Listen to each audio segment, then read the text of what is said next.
Welcome to the Thresholds of Reality, the podcast where we explore unexplained and mysterious events, phenomena, and legends. Today, I'm joined by Dave Edward, author of Atlantis Solved, and he's going to break down to us his theory about where we could find the lost city of Atlantis. Strap in as we examine the edges of the unknown.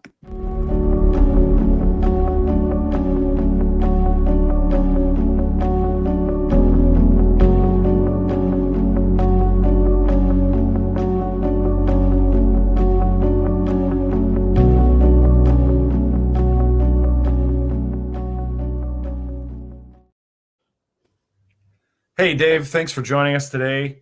Kyle's going to pop in a little bit later Kyle's got a lot of fans. He's got a lot of fans on this channel. They're always asking where Kyle's at. He's going to pop in. He's just running a little bit behind.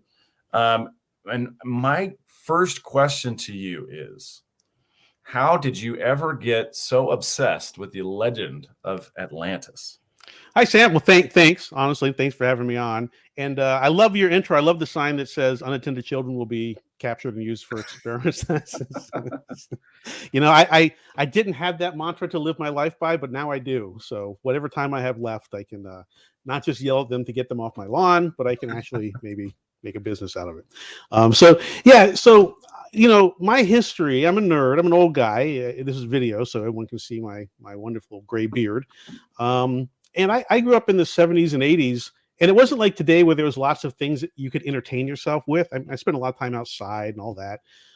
But when you went to go read stuff or watch TV, the interesting things were like the documentary on Eric von Daniken's Chariots of the Gods, or something on Atlantis, or Jacques Cousteau, or whatever. So that was just what I fell into, and I became interested in it. And that interest obviously carried over into adulthood. And I got reinterested in it about a year ago or so, which is when I started writing the book.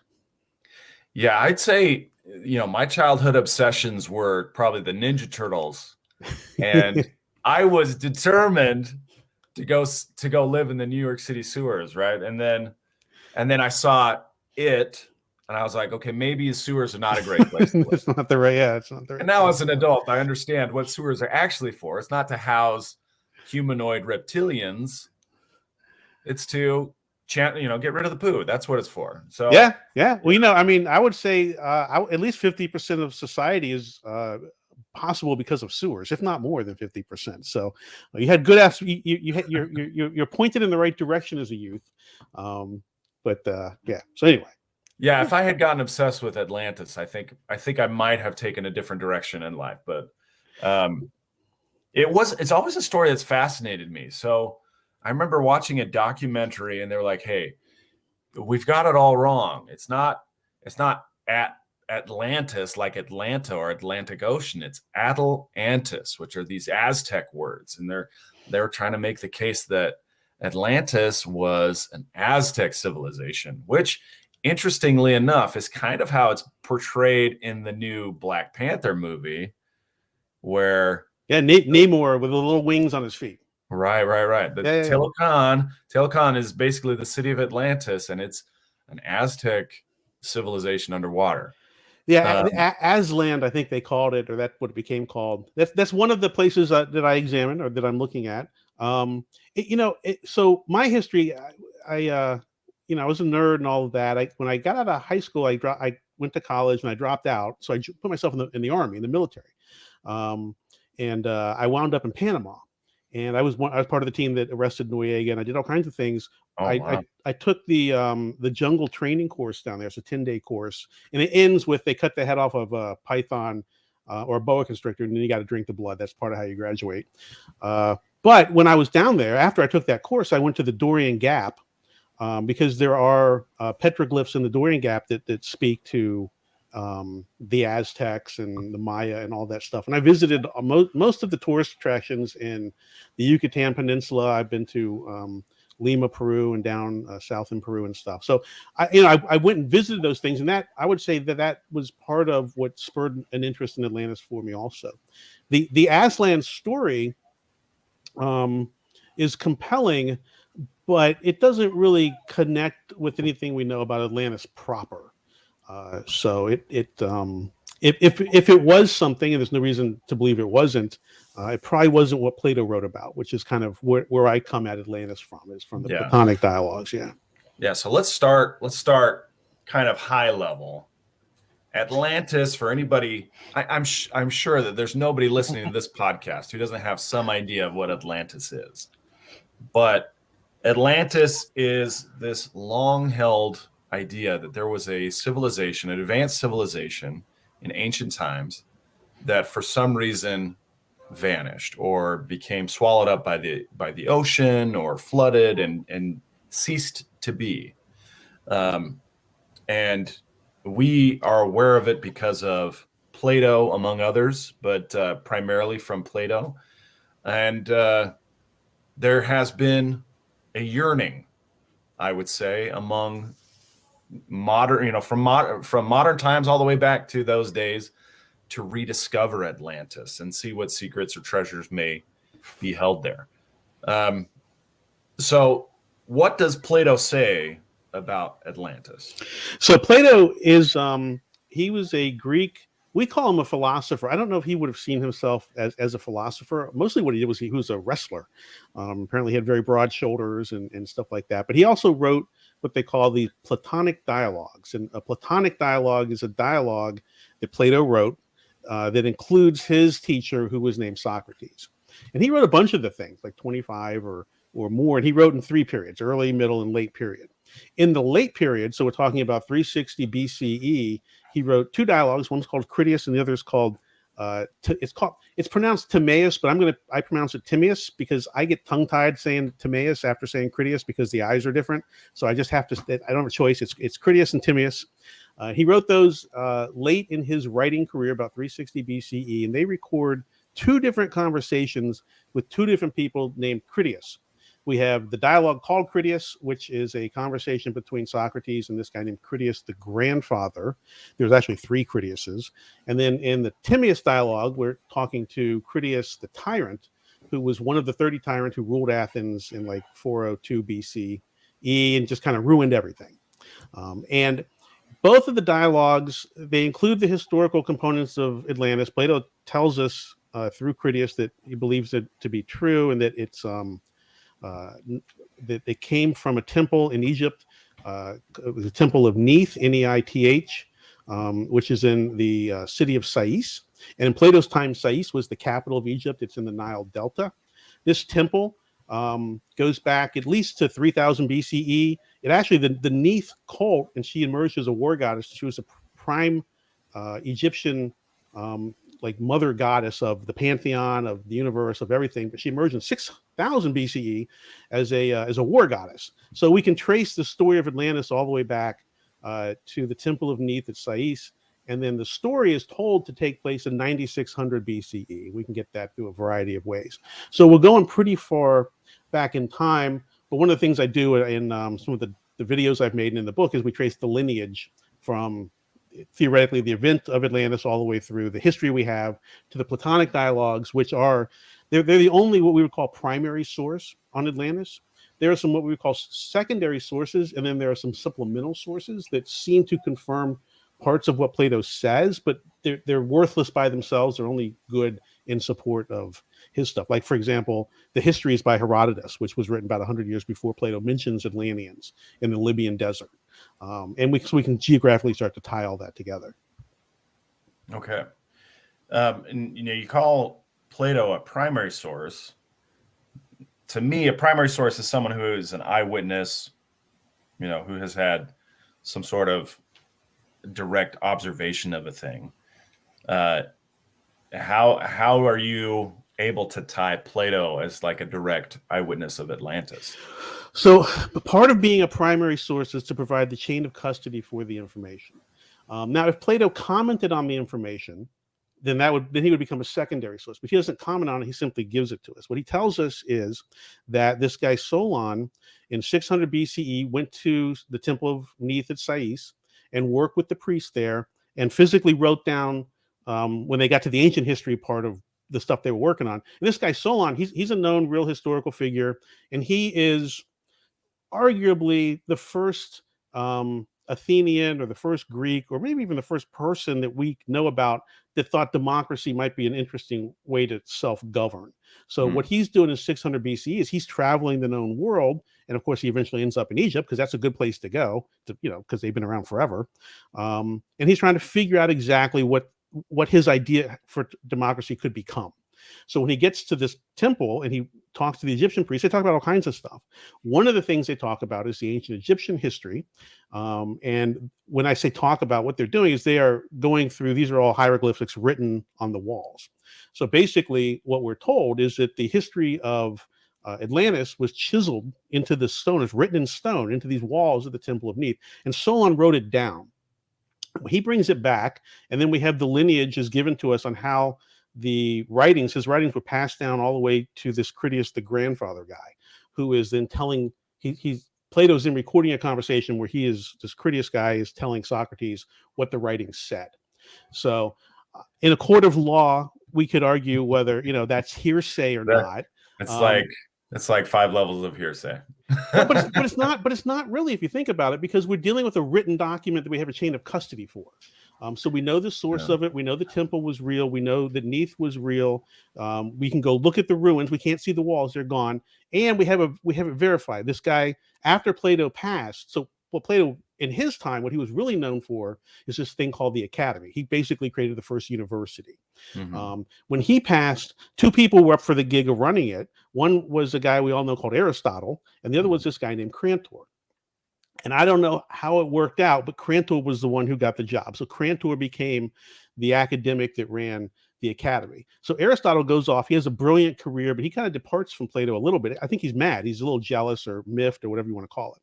But Crantor, he doesn't do original writings. He decides to comment and expand on the Platonic writings. So when he gets to the Critias and Timaeus dialogues, and there was even controversy at the time, he actually went to Egypt, he went to the temple, and he verified that what had been recorded in the dialogues was what was on the wall. So we have an independent verification, which is what brings it and what allows us to be comfortable saying it was a primary source, because it was verified by somebody in the time period right after Plato wrote it. Well, about 50 years after Plato wrote it.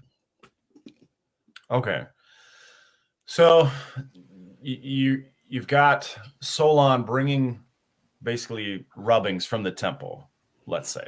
Yeah, I don't think it's that specific. I think it's his notes. Let's just say his notes. Okay. Yeah. So he's bringing notes from the temple. The notes are getting passed down until they find their way to Critias. Critias the grandfather. There's 3 Critiases. There's Critias the elder. So you've got Solon, and Solon had a kid, and that person, Diopedes, I think is the name, named his son Critias. So that becomes Critias the elder. Critias had a son who named something, who had a son he named Critias, who becomes Critias the grandfather. Critias the grandfather had a son who he named Critias, who became Critias the tyrant. And so we know, and these are all known historical characters. Sure. But it becomes complicated to talk about all the Critiases because you got to be specific. And this is a point of confusion in the Atlantis space for years, and still many people want it to only be one of the Critiases, not understanding that it's actually 2 different Critiases. Because if it's one Critias, then there's contradictions in what they said, because one was an old guy, one wasn't an old guy. But when you understand it's actually 2, the stories make more sense. So what's the time displacement between Solon and Plato? So Solon died in, I'm not going to get this exactly right, somewhere around 550, 540 BCE. And Plato's about 100 years, a little more than 100 years later from Solon. Okay. Yeah.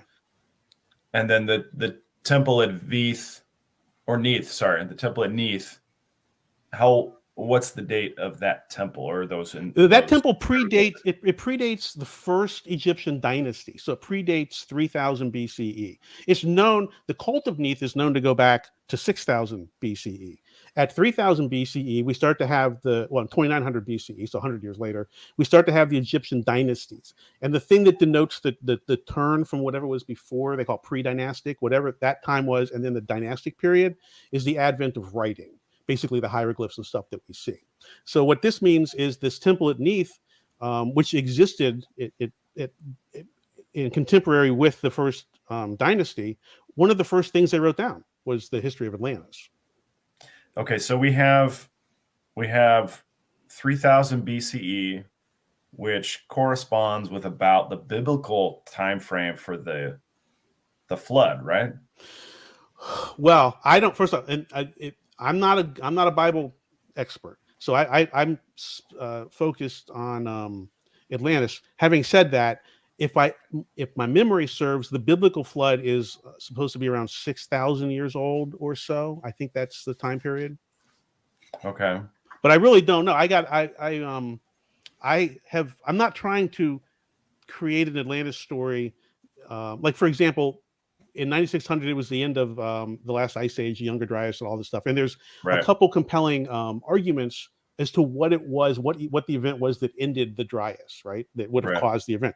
Well, I don't know. I'm not a geologist. I'm not a historic comet person. Some people think maybe a comet hit the planet or an asteroid did. Mhm. I don't want to have to defend pre-dynastic ancient comet impact theory to talk about Atlantis. Something happened though. We don't know what, but we can see the effect of it, which is Right. how So I've taken this. Yeah. So context of what I'm trying to get at is Atlantis in mythology is destroyed by some kind of cataclysm, right? Yeah. It involves water, earthquakes, and maybe a volcano. Right.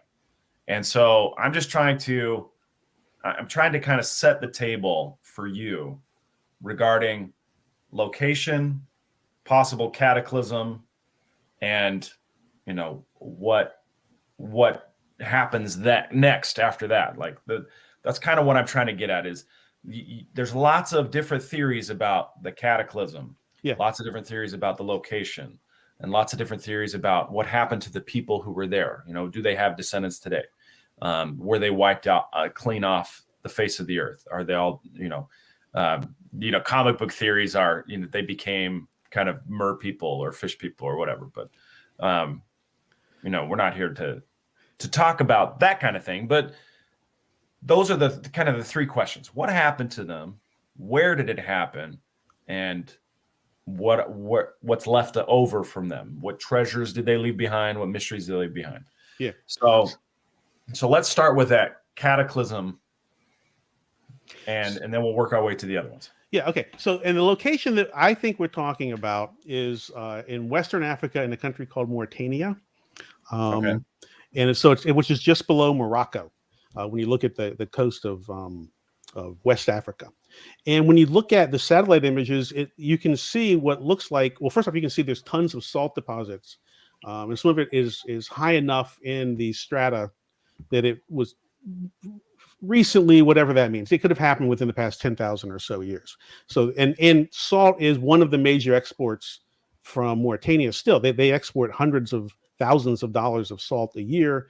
All salt is sodium chloride, and it all comes from the sea. So we've got that going for us. And when we look at the topology from the satellite images, you can see what looks like runoff of water back to the Atlantic. Okay, so that's the area that I think we're talking about. The time period we're talking about is 9600 BCE, which is the date that Plato gives us, because we know Solon went there in 600 BCE, and we're told these events happened 9,000 years before they're talking about it. Yeah. But I have a satellite image up.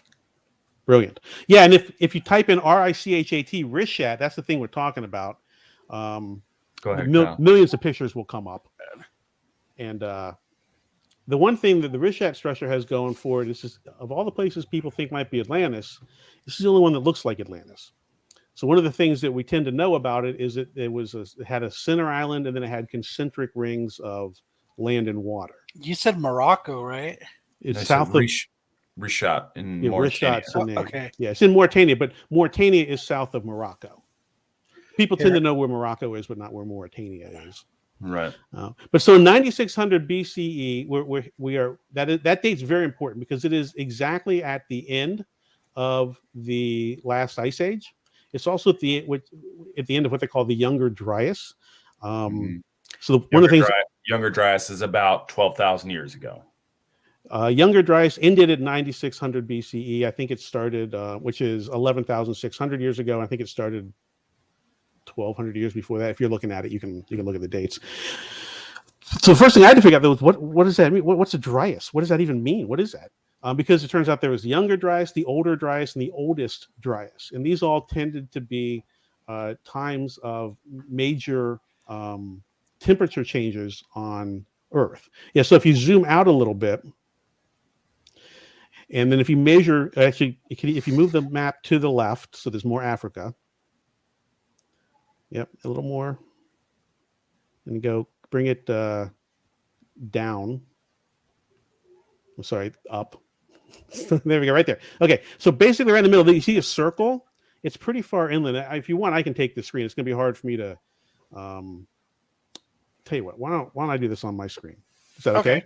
Yeah. And then you can just share your screen. Yeah, it's easier than me. Left, right. Yeah, for sure. So, Google Earth.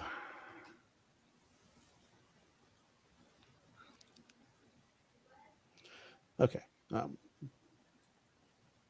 I? Okay. And how do I share my screen? So there should be a present button. An option to present. Yes. Share screen. Share. And then you can pick a tab or the whole screen or whatever. So it says screen share is easiest with 2 monitors. Yeah, thanks. Okay, there we go. Okay. All right. So I had your system was helping me out quite a bit. It has helped me out. So okay. It's nice like that. Yeah. So we're talking about, so just to give you the perspective, here's Earth, here's Africa. So we're actually looking at this thing right here. And this is the view I was talking about just to start with. So the first thing is, if we zoom on this, it has the distinctive characteristics that were given in Plato's dialogues. And in the videos, and I think I mentioned this, I have a new YouTube channel, A History Of. I go through some of this, but I translate the dialogues into measurements, because that's one of the things we have to do. And Plato gives us some of the measurements for this thing, and it meets them pretty well, but we're not to that point yet. We look where this is. So if you look, there's a throughway here where the river would have been. It's been blocked. And this is 345 miles. Now, I'll tell you, that number is actually very important. But I'll tell you, for now, you can just see the runoff, what was left over from that. The other interesting thing we found here, Plato tells us that the Atlanteans were very good at agriculture. It's one of the things he mentions. And we found in 2 places the remnants of canals. You're one of the first ones to show anyone this, by the way.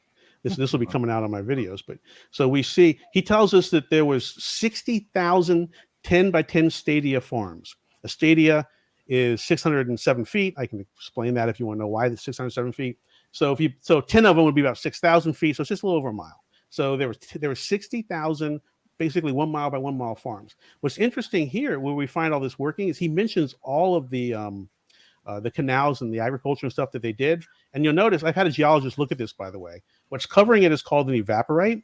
This is what's left over from some of the salt that would have come in from the ocean. And then when the water evaporated, it was sitting here. And then the climate changed, because at the time of the tale, in 6000 BCE, this was a lush, fertile plain. It was like where I live in Florida. And it got just completely blown up. And you'll notice that the canals, first off, you see the standard agricultural feature of the canals, and they go under the sand. This isn't wind erosion, for example. You also get down into these areas, and you find the grids. And if you look up, if you Google, you do it real quick here before. So if you look up terrace farming, see if I can find images real quick. Yeah, here we go. So if you look up classic terrace farming that we do right now, although the Atlas Mountains are still big on terrace farming, and there's still a lot of terrace farming in Morocco. You see this step look, and you see the way the land gets that look. You start to see that underneath the fossilized or evaporated salt here. So we find massive agriculture here. And then here's the city, and I can explain how that meets a lot of the features. And then what's the physical distance between that ridge and the reshot structure? 10 miles right here. This is 10 miles. 10 miles. Okay. But let me show you some interesting things.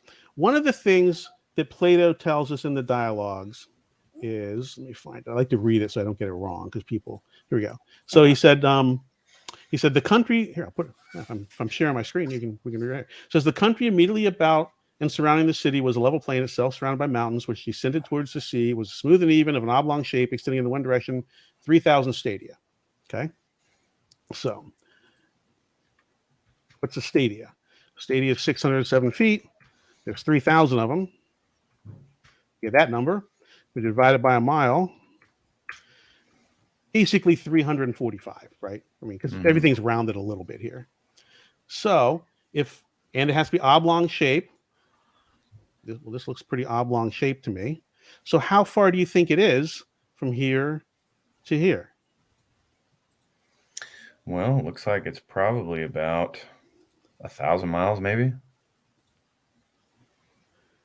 Oh, I'm on feet. Hold on.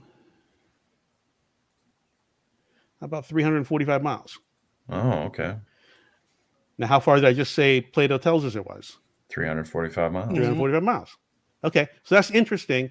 And there's 20 or 30 things like that are super. Like the other thing he tells us that they had to dig a canal from the outer ring to the inner ring. Where's this thing on? There we go. And it was 50 stadia, which is like 5.75, 5.8 miles. Well, that's how far we are from the inner ring to the outer ring. He tells us that this canal ended in an inner harbor. I mean, is that not an inner harbor? You know what I mean? He tells us there's they dug channels for the boats that were 3 stadia, which is 1,800 feet. If I go back to feet, we can find openings of that size, in here. So there's lots of compelling things. He tells us that there were mountains to the north and it was open to the south.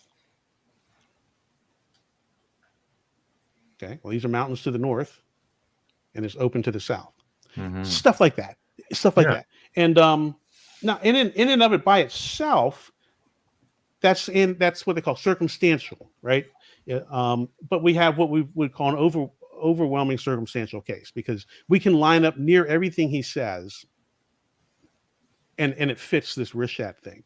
He also tells us that the Atlanteans were warlike, or decided they attacked and they conquered Libya, which the Greeks considered all of this part of Africa Libya. Libya is only like to here today, but all of this, they conquered all this to Egypt, which is here.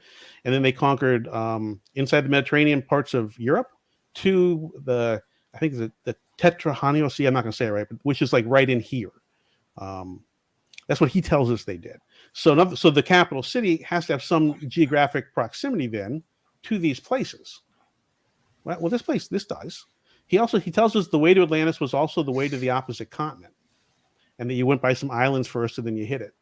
So I was like, okay, well, so a lot of people like the Azores. I think the Azores were a province, but when you come out of the Strait, he said it was directly outside the Strait of Gibraltar, and if you forego your Google Earth mind and you kind of look at it a little more as you come out, and you go by some islands, this is pretty directly out. It's not as directly as we'd like, but it's pretty directly out.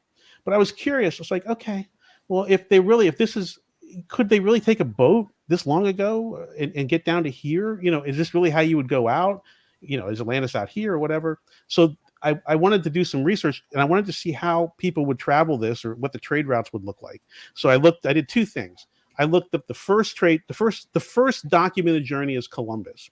I'm not saying Columbus was the first person to discover America, New World, any of that stuff, but he's the first one who did all of this and wrote it down, and gave us a compelling history. And then, so I looked at that trip, and then I looked at the trade routes that emerged in the 15th, 16th, and 17th centuries, when all of this, was emerging. And the way you do it is and the way Columbus did it on his 3rd trip, he went 4 times to the new world. We forget that. The first time he went down here to the Canaries and he tried to go straight across, and it was a disaster. It took him 10 weeks. Sometimes there wasn't a current or wind, and they wind up over here in the Bahamas. On his 3rd trip, by the time he really knew what he was doing, he comes down here through the Canaries, comes down to these guys, and he kind of comes across this way. So this was his travel route right here. And when you look at the trade routes, this is also the trade route. It tends to go this way, like when you flush the toilet. So if you're up here, you tend to get back like this. If you leave, you tend to kind of go this way. So I think the trade routes went something like this in a circle. But it fits. It makes sense when you this location actually makes a lot of sense when you start to put all that other stuff together. So I rambled a little bit, but I had a chance to get the map up. So I don't know. I don't even know what question you asked me, but I'll pause. I guess my question right now is, what's the elevation of the Rishat structure? This is another good question. The elevation of the Rishat structure is, I think it's 13 or 1,500 feet above sea level, something like that. Okay, so the sea level has drastically changed since those times, it would seem. The sea level is 400 feet higher than it was in the last ice age. Okay, so how what's the evidence for the Sahara being underwater? I'm trying to get an image up in anticipation of this question. Okay. All right. You asked me a slightly different question than what I thought you were going to ask. But when I tell people tell me, they say, well, it's too high. The ocean wouldn't flow into it. And then I'll ask them, well, have you ever heard of Lake Tahoe? I mean, have you heard of that? Lake Tahoe? Mm-hmm. Yeah, for sure. Yeah. It's like 5,000 feet above sea level. Yeah. Yeah. So what happens? You've got Andean lakes, right, in South America that are. Yeah, Lake Titicaca. Yeah. So what happens is that I measured this slope. This slope is like 0.07%, something like that. It's kind of like the perfect slope for a lazy flowing river. And then if it's not disputed, it's well known that all of this was green. This was the green Sahara time period. In fact, the biggest freshwater lake on the planet was like right here. It was Lake Chad, and there are rivers, and we can get any physical anthropologist or physical geologist who is an expert in this time. There aren't that many, but there are some. This was a lush green paradise with rivers and all kinds of stuff. Yeah. So people they'll ask me, well, if it's 1,500 feet up, it doesn't work, right? Because you can't sail up to it. Well, yeah, you can. 345 miles over 1,500 feet. Like I said, it's a very gentle slope. And then if you remember when it's raining, the way weather works, we all learned this in second grade, is we have oceans with water. The sun shines on them, right? It condenses, it goes up into the atmosphere, then it rains. Then the water comes down, it forms rivers and lakes and works its way back into the sea. So this elevation is actually perfect for that. It's a strength. That elevation is a strength, and you'd be able to sail up in boats and back very easily. But the water is flowing from the intercontinent out to the ocean. Yes, yeah, like every river that exists in the world. It works. The physics of Atlantis weren't different than everywhere else that you've ever heard of. Right. Yeah. And then what happened here? This is a continental shelf, but this had actually formed a delta. And it's very interesting. I don't have it in the images on my other computer, but when you look at the delta, the coast is about in the same place, although this would have been marshy, which is how that measurement still holds. I mean, it looks very compelling.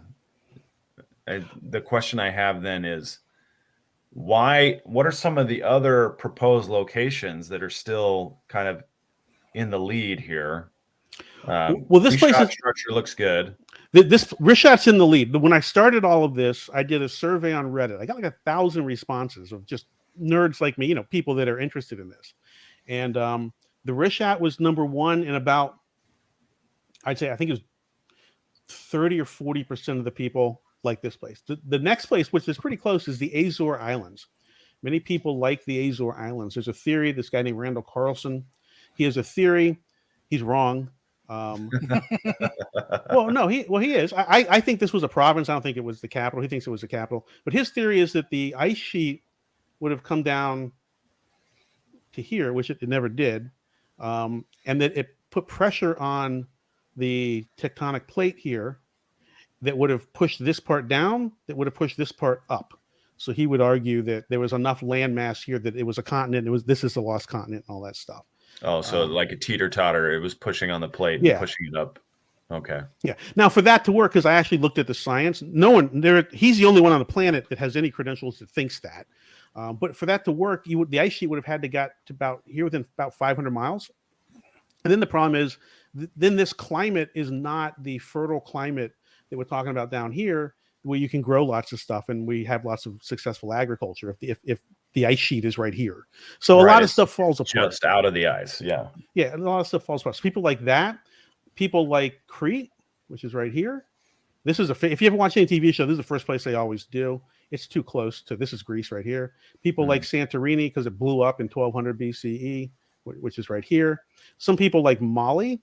Now, what's interesting with Mali, this is Mali, and this is Sicily. When you lower the water 400 feet, all of this is exposed. So this whole landmass, you can kind of see it, but this is all exposed as land.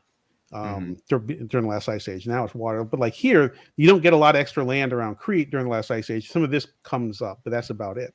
People like that. Some people like Doggerland, which would be up here, and this would have been, so during the last ice age, if you lower the water 400 feet, all of this is above water. So some people think it's up there. Some people like Bimini and the Bimini Road, which is right here. Some people like Aslan, which you open with, which is considered over here somewhere-ish. And then some people like Antarctica, which is, there could have been something going on. I have no idea, but it's way too far away. There's no It's still under ice. Well, it's still under ice. Okay, so let me see. Was there ever a time in Earth's history where Antarctica was not under ice? Yes. There was, and let me just get this up. Sorry. This is the famous map that, okay. Can I rotate this in here? It's not going to, okay. This isn't going to let me rotate it. So let me see if there's one. I don't want to waste your time. Let me see. This one's more right side up. There we go. Okay. No, I need the whole map. Come on, here we go. Okay, sorry. Okay, so this is the Piri Reis map. You asked me if there was a time when this didn't have a lot of ice on it, right? So for example, today with climate change, whatever you believe about all that stuff, what's happening today is we've lost the ice on the Arctic cap up here, but the cap down here is grown. We have more ice down here and less ice here. My understanding is during the last ice age, it was kind of the opposite-ish. There was more ice up here that did extend well down, and then whatever was going on down here, it wasn't. It was probably reminiscent of what is going on up here right now today. But this Piri Reis map, this map was written or drawn in 1512, something like that. Remember, Columbus sailed the ocean blue in 1492. So this is like 20 years or so after the New World is discovered. This is commissioned by an Ottoman navigator named Piri Reis. And what it was is a compilation of all the ancient maps that they had access to. He wanted it in one map, kind of reconciled. So when they went out and sailed around, he could use the map and have all the information. This map seems to show more information about the New World than was known in 1512. Seems to show that the coast of, this seems to be Florida, this is Cuba, and it seems to show very detailed coast of South America, but that's not impossible. But then you get down here, and what it seems to show is the continental shelf, which if the sea level was 400 feet lower, see this? Then that would have been above water. And that seems to be what's being shown here. Okay. It's not 100%. Some people argue that that whoever drew the map was an idiot and they really just distorted this piece and they pulled it all the way over here because they didn't know what they were doing. Maybe.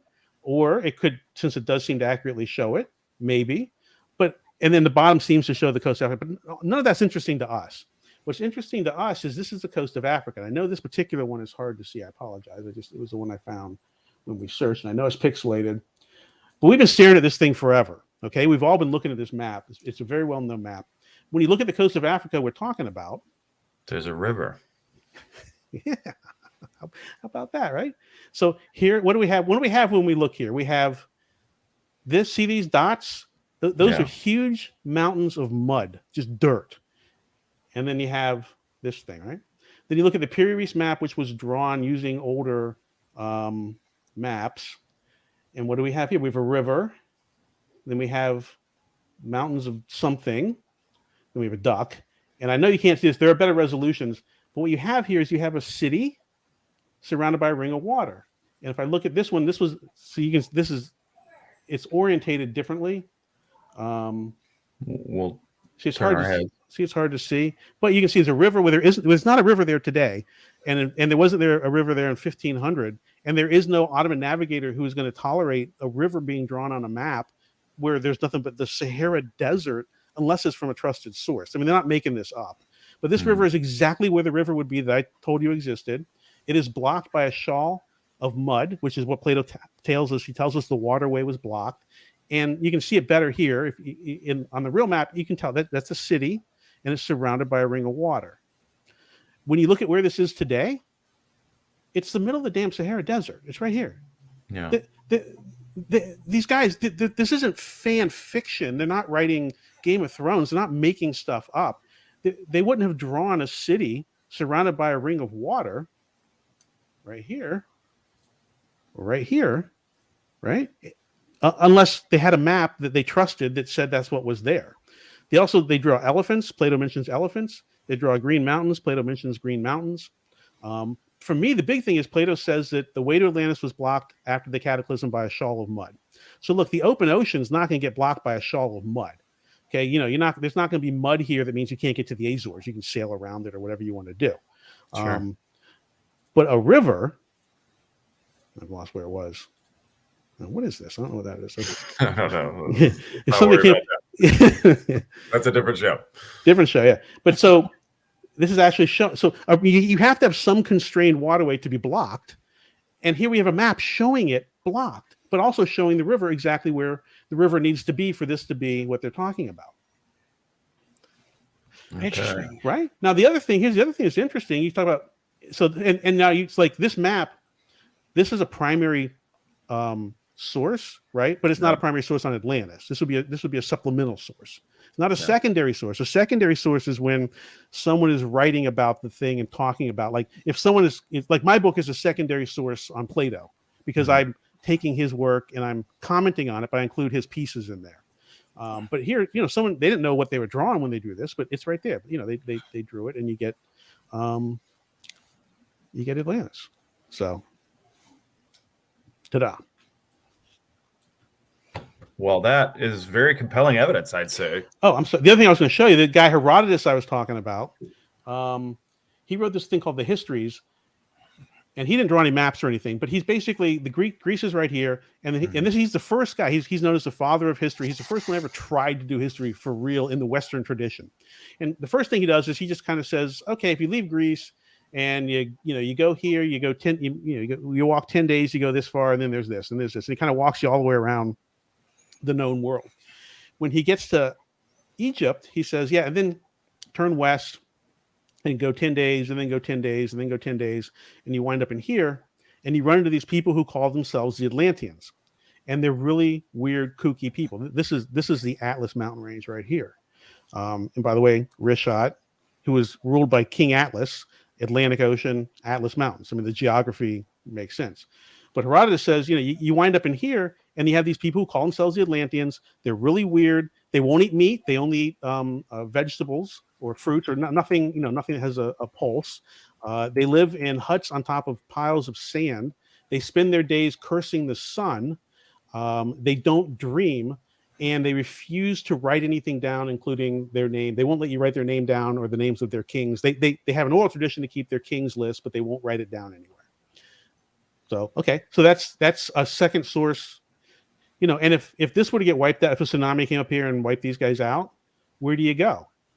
Well, you got to go inland. You go this way. And Egypt's right here. This is civilization. So you're heading this way. I mean, so in other words, it makes sense. It makes sense that there's a remnants of people that call themselves Atlanteans.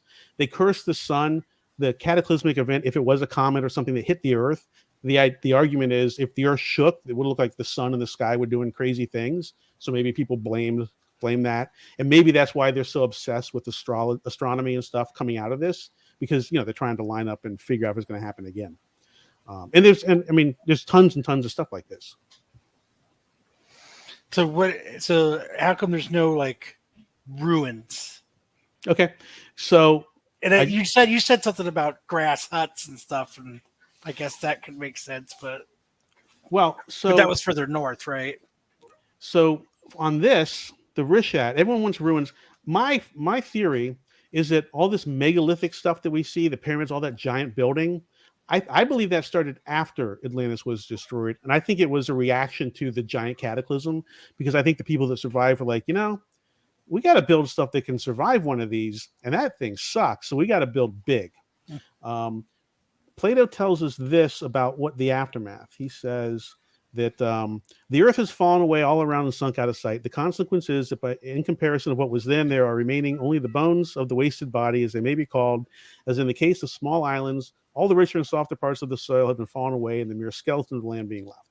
So this, to me, looks like the skeleton of the land. When you go there, and I work with this guy, David Stig Hansen. He was just there. He was there the entire month of October. This is all bedrock. It's all bedrock. Even this formation with the rings is bedrock. So the topsoil has been blasted away, which is what a tsunami would do. Now, Plato tells us that canal I mentioned that they dug, the 50 stadia canal from here through here, he tells us that they had to dig down 100 feet to make way for the boats. So that means there's 100 foot of top, at least 100 foot of topsoil, which I think got pulled away. And where I recommend people dig, because if you look at where it would have got pulled away to, is right here. And this has never been explored. There's no reason why it would ever be, but you have these huge mounds of mud, and this is where a lot of those remains would have rested. So this is where we need to dig. So if just taking a kind of a counter argument here, argue the contradiction. If the Rishat structure is not Atlantis, what caused that structure to look like that? It's got to be some kind of impact, maybe. Yeah, okay. So whether it is or isn't Atlantis, this was originally thought to be a comet or an asteroid impact site, but it doesn't line up for that. The current belief is that this was what we're seeing is a collapsed volcanic dome. So this center part would have been a dome, and then the volcanoes below it. We see that, like I think Yellowstone is one of those right now. Okay. That's massive. That's massive. Yeah, it's 6 miles from the inside to the outside. Now, Plato tells us that the center island had hot and cold running springs. Yeah. Okay. Well, that's indication of a volcano. The only way you get hot water is a volcano. He tells us that Plato. He tells us that Poseidon created this. Well, in Greek mythology, Poseidon is the god of the sea and land and volcanoes. So I think he's saying it's a natural formation. I think everyone believes it's a natural formation. The current scientific view is that it's a natural formation. It's a collapsed volcanic dome. So I think that's what it is. I don't think that conflicts. I think it aligns to what Plato told us, because he told us that Poseidon made it, and Poseidon was the god of volcanoes. Got it. All right. So what happened to these folks after their city was wiped out? So most of them were probably killed, I'm guessing. Some of them ended up here, according to Herodotus. And then here is where the temple of Neith at Sais is. I'm probably not going to get the exact right one. It's somewhere right in here. Okay. Let me see if it'll tell me. Yeah, up here. Okay. So the temple is right here. You can still see the foundations of it. Mm-hmm. Mm-hmm. This is the temple of Neith at Sais. Sais, on the Nile Delta, was the capital of Egypt in Plato's time. This temple dates back to at least 3000 BCE, before the first Egyptian dynasty. It was in 3000 BC. It was a medical school and a repository for ancient knowledge. And honestly, geographically, if you're going to have survivors, I mean, that's where you end. This is where you end up. So, yeah, because they're walking on foot. They can't really. I mean, it's a long walk, though. Yeah, but everything's just been destroyed. I mean, you're dealing with the fallout of whatever this cataclysm thing is. So, yeah. No. Wow.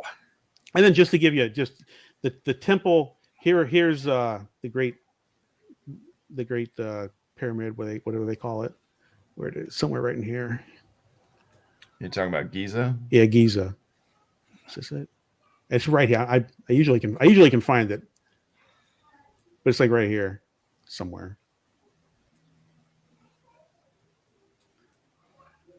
Yeah, but just to give you the proximity, so it's like right here. This is Giza, and then this is Neath, Temple of Neath at Sais. Okay, so maybe 100 miles away. It's like 75 miles or something. Yeah. Well, okay, so this is fascinating. What's left on your agenda to kind of lock in your theory? Well, so what I'm doing is I've got the book. The book is just a proof. The book goes through the dialogues meticulously and kind of extracts the measurements and then provides them all for this Rishat thing. I'm working on a history of videos in the YouTube videos where I'm just kind of proving this whole thing out. And if I can get good ratings on those and they kind of survive critique, then Gaia, the TV channel, we're going to do a documentary. Nice. And then you'll get to. How many times have you been to this place? Have you ever been to this place? No, I got. That's why I got a partner. He's been twice. He's been for a total of 8 weeks. He went 4 weeks in like January of this year, and then he just went back and he was there the entire month of October. Wow. So, look, I've been everywhere. I've been to all the places in Central and South America. I'm comfortable here in my room. Okay, so if if this becomes definitive, is there another quest that awaits you after Atlantis? There is. I don't know what it is though. My plan, the YouTube videos, they're doing pretty good. I'm building a following, and it's going to take a while to get through because what I'm doing in the videos is I lay out all the stuff we talked about with all the detail, and I go to all the locations, and we do all the research, and we try and piece the whole thing together. And I'm really just getting started with those. Once that's done, I will pick something else, and it will be related to this type of time period. I like puzzles that I think can be solved, and where the mainstream academic view and whatever the explorer view seem to be far apart. But when you get into it, there's actually a very narrow gap. And Atlantis is like that. I don't know. I was looking like maybe Antarctica. Antarctica's got a lot of mysteries. You got Operation High Jump that maybe happened, but I don't know what it's going to be. But something like Atlantis. Yeah, I know there's been a lot of pointing out that there's some kind of pyramid-like structure in Antarctica that people are giving a lot of attention right now. Yeah, there's there are mountain peaks or something that look pyramidal. There are pyramidal structures everywhere, by the way. Sure. The only problem with Antarctica, like with this place in Africa, this is tough. It's tough, man. This is a tough area, but you can still get to it. With Antarctica, even if you want to, you can't just finance your way there, which is suspicious, by the way. But it's for another time. Is it? we got a couple of minutes. Well, fantastic. Thank you for sharing all of this information with us today. Your YouTube channel is youtube.com/@a-history-of. Yes, that's how they do it. Yeah. Yeah. So check out Dave's videos on all of these historic topics, including Atlantis. If you want to find his books, you've written about a ton of things. You've got book covers lining your walls back there. I've written 45 books. 45 books. They're not all about Atlantis, though, right? Only one's about Atlantis. They're evenly split. About half of them are history of something, and then the other half are thrillers, basically set in different time periods. So you can check out those books at frequency99.com. Website is right here on the screen. For our listeners, once again, frequency 99 in numerals.com. Dave, it has been an absolute pleasure. I got one last question, real quick. Yeah. So when your partner is there, you said he was there for 4 weeks. Mhm. So what did he actually do while he was there? I don't. He stays the capital city somewhere down here somewhere. I don't have all that turned on. And then basically he just did expeditions to. This is something I didn't get a chance to show you. There's a trench here. You can see it, and it's lined all with the signs of agricultural. I think proto-terrace farming. So he went there. He went to the structure. He did a lot of work on the structure. Went to the center island. He was looking for signs of quarries and stuff. We brought back some samples. We want to sample and try and sample the where'd it go? The evaporites that seem to be covering. And by the way, we're going to get really lucky because I didn't drill in. I didn't get too close. Some of them look like rocks, but it looks like because the salt formed and then it cooked, it preserved a lot of the work that was done, the ground engineering that we wouldn't have otherwise. 11,000 years is forever.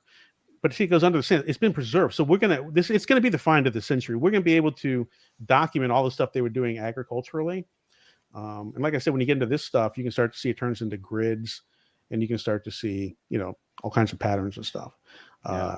But what was your question? Sorry, I'll drift off. What does your partner do while he's out? What did he actually? So I assume there's you have a lot of pictures. You have samples. Yep. This right here, we found this. He found this.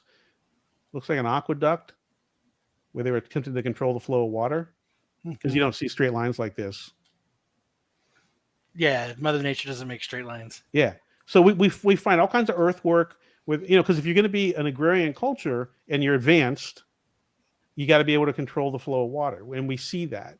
We see lots of examples of that here. And the only time there was water to control was during the time period that Plato tells us about Atlantis. So, it all fits together. It's a complicated explanation, but there aren't a lot of gaps. And there aren't even a lot of inconsistencies with current data. Sometimes the interpretation is different, but not the actual data. So, yeah. But yeah, so he just goes around. He goes to all these places. Yeah, takes pictures, gets samples, verifies or doesn't verify something. The other thing, the Salvation Army, the French Foreign Legion was all over this place. So you can find, this tricked a lot of people. I don't know where they all are. Is this one of them? There are the ghosts of French Foreign Legion structures all through here that sometimes people find and want to know. And they think, it's an Atlantean building. It's like, that's not an Atlantean building. It was built 150 years ago. So he goes to those too, and he's got pictures of those. I don't know where they are. I have to find them. Wow, that's crazy. That's cool. That's cool. That's way cool. Yeah, and he has a YouTube channel called Is This Atlantis, which I suggest you check out. And you can see he documents all of his. He basically turns the camera on when he's there, and there's hours and hours and hours of him riding around, looking at stuff, explaining stuff, all that. That's cool. Is This Atlantis on YouTube? Fascinating. That was it. That was my question. Really appreciate you breaking it down for us and for our audience. A lot of times we ask basically simple questions so that we can, maybe we're dumb, maybe our audience is dumb. I don't know, but we're trying to make sure it's accessible to a wide variety of people, including ourselves. Yeah, I thought your questions were fantastic, by the way. Thank you for them.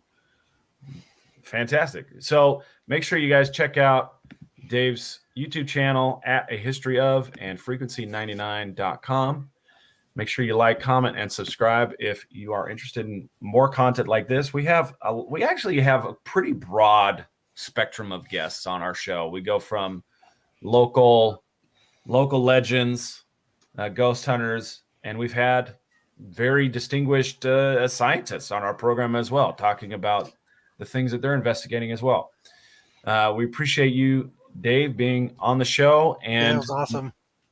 And until next time, keep on exploring the edges of the unknown.